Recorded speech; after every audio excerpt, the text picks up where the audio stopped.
¿Qué son argumentos o inferencias lógicas? Una inferencia lógica es el proceso de obtención de una proposición a partir de otra u otras proposiciones dadas, a las cuales se le aplican reglas de inferencia de tal manera que la conclusión sea consecuencia lógica de las premisas.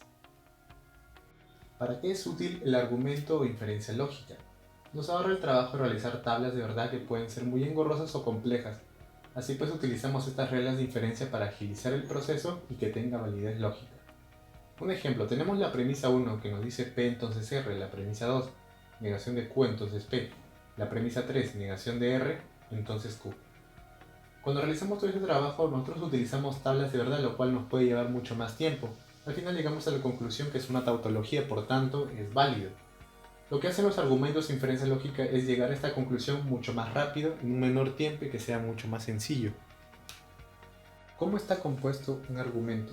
Un argumento está compuesto por un conjunto de proposiciones que se dividen en premisas y conclusión. Las premisas son fundamentos que le dan soporte a la conclusión y a su vez ésta se construye sobre la base de las premisas. Entonces, para componer un argumento es necesario la existencia de al menos una premisa. Un argumento se puede denotar de la siguiente manera. Tenemos premisa 1, premisa 2 y premisa n. Y es lo que se lee como por lo tanto Q. Para poder ejemplificar mejor tenemos premisa 1. Todos los artistas son creativos. Premisa 2. Pablo Picasso fue un artista. Y una conclusión que vendría a ser el Q. Pablo Picasso fue creativo. Un argumento es un conjunto de dos o más proposiciones relacionadas unas con las otras, de tal manera que las proposiciones llamadas premisas se supone que dan soporte a la proposición denominada conclusión. La transición o movimiento desde las premisas hasta la conclusión, es decir, la conexión lógica entre las premisas y la conclusión, es la inferencia sobre la que descansa el argumento. ¿Cómo identifico los argumentos? Para saber si estamos ante un argumento o no, simplemente apelaremos al sentido común y a un sencillo análisis del texto sobre el que hayamos de decidir. Para esto nos centraremos en las siguientes preguntas. ¿El texto tiene una conclusión? Si es así, ¿cuáles? ¿El texto ofrece razones que apoyen la conclusión? Es decir, ¿hay premisas? Si es así, ¿cuáles son? ¿El texto presume que hay una relación inferencial entre premisas y conclusiones? Explicar las reglas de inferencia. Bueno, entre estas tenemos al modus ponendo ponens, lo cual significa el método que afirmando afirma. Consta de dos premisas, una de estas es una implicación, mientras que la segunda es el antecedente para poder concluir el consecuente.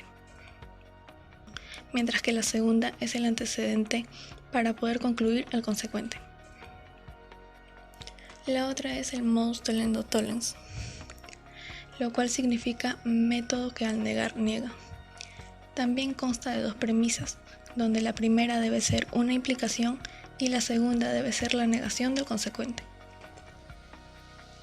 También está el silogismo hipotético, el cual abarca dos premisas en las que ambas deben ser implicaciones, tales que el consecuente de la primera sea el antecedente de la segunda, para concluir en otra implicación formada por el antecedente de la primera y el consecuente de la segunda.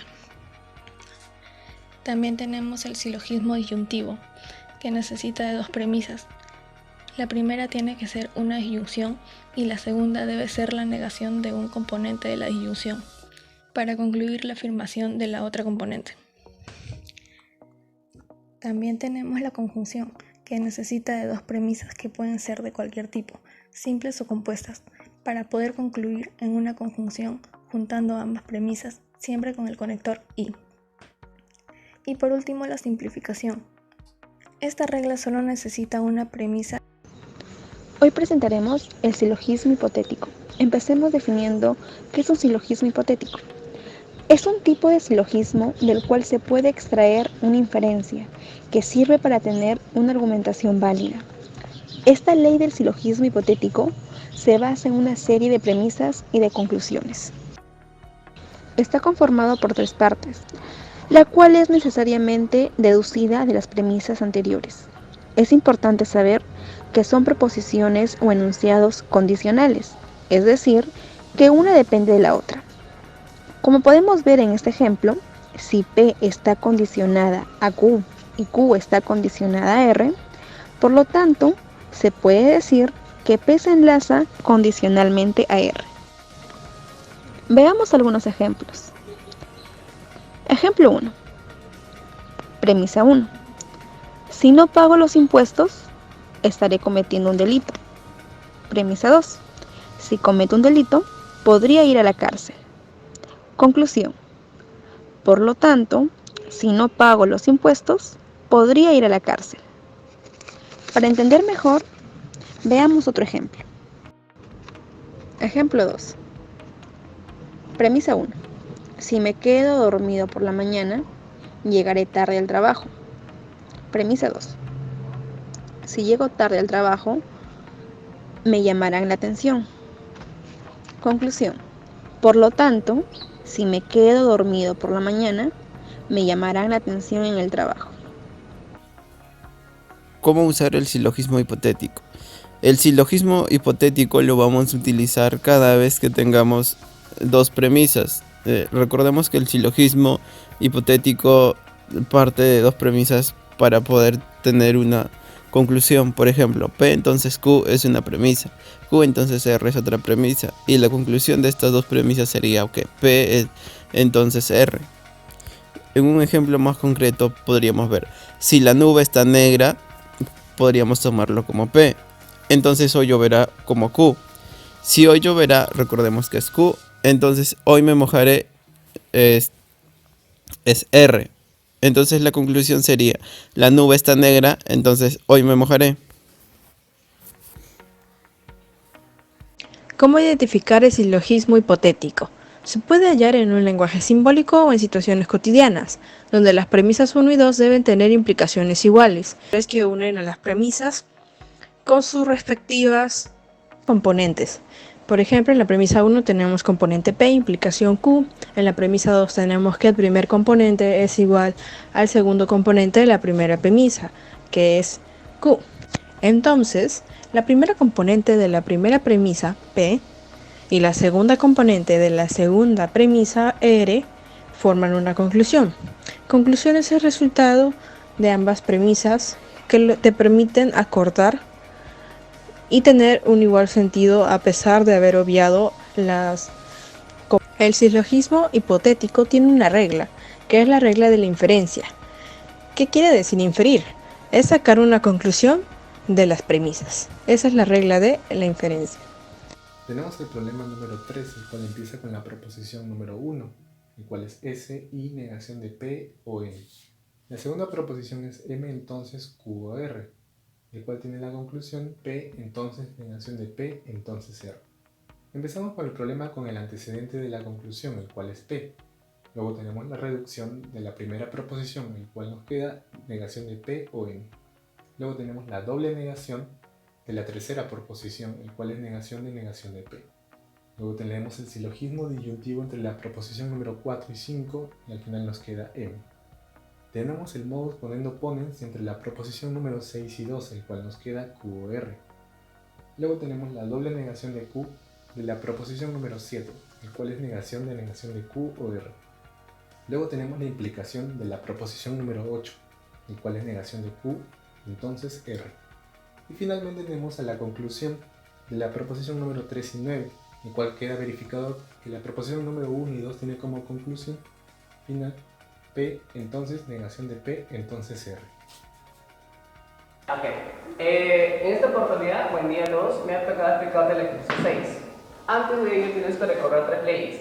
La ley de adición, que si dice que tienes una premisa P, le puedes añadir una premisa que te sea útil, siempre acompañado de la disyuntiva. El modus ponendo ponens, el cual dice que si tienes P, que te implica Q, si afirmas P, por lo tanto tienes Q. Y el silogismo hipotético, que dice si P implica Q, Q implica R, por lo tanto P implica R. Ok, vamos aquí, mira. El problema nos ha dado resuelto, tenemos que justificar y también demostrar por qué sale de entonces H. nos dan hasta aquí los datos y luego nos han resuelto. Tenemos que poner qué se ha aplicado. Si te das cuenta en la 3 y la 4, sería beneficioso usar el modo poniendo pones para que se vaya a la A y bajar todo esto. No. Lo que se ha aplicado primero es la ley de adición. A la premisa 4 se le ha añadido negación de B. ¿Okay? Luego, una vez más, se le ha aplicado la ley de adición y se le ha añadido disyuntiva 6. ¿Ok? ¿Hasta ahí todo claro? Ahora sí, agarro la premisa 1 y la premisa 6 y le aplico modo poniendo pones. Por eso es que tengo D condicional E, bicondicional F. ¿Hasta ahí todo claro? Ahora, la premisa 3 y la premisa 4 le aplico también modus poniendo pones. Obviamente, afirmé A y ahora afirmo E, bicondicional F, F, bicondicional G. Ok, ahora, la premisa 7 y la premisa 8, ¿qué le aplico? Date cuenta, mira. EF, silogismo hipotético, en lo cual ahora tienes D, implica F bicondicional G. Ahora, para sacar esta premisa de acá, agarro la premisa 2, mira acá, la premisa 2 y la premisa 5. Modus poniendo, pones, afirmo el antecedente y ahora bajo el consecuente. F bicondicional G, entonces H. Y ahora para terminar, la premisa 9 y la premisa 10 le aplico un silogismo hipotético. D implica FG y FG implica H, ¿son iguales o no? Claro que sí, entonces tienes una nueva condicional que es D, entonces H. Eso sería todo.